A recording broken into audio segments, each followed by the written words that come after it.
कि कुछ भटकती आत्माएं होती है, जिनकी इच्छाएं पूरी नहीं होती, जिनके सपने अधूरे रह जाते हैं, वो आत्माएं भटकती रहती हैं और फिर खुद का नहीं हुआ तो औरों का भी बिगाड़ने में उनको मजा आता है।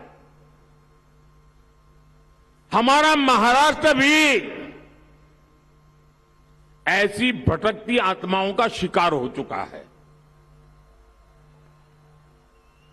आज से 45 साल पहले यहां के एक बड़े नेता ने अपनी महत्वाकांक्षा के लिए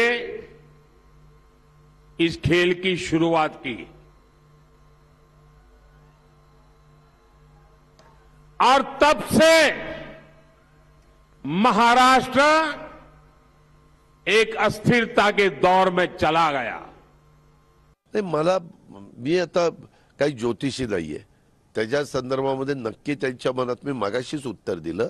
की ह्या बाबतीमध्ये पुढची कुठली सभा असेल त्यावेळेस मी पण तिथं असेल, त्यावेळेस मी पंतप्रधानांना विचारीन की ते भटकते आत्म्याचं नक्की नाव कोण आहे, कुठला उद्देश डोळ्यासमोर ठेवून तुम्ही हे स्टेटमेंट केलं असं विचारीन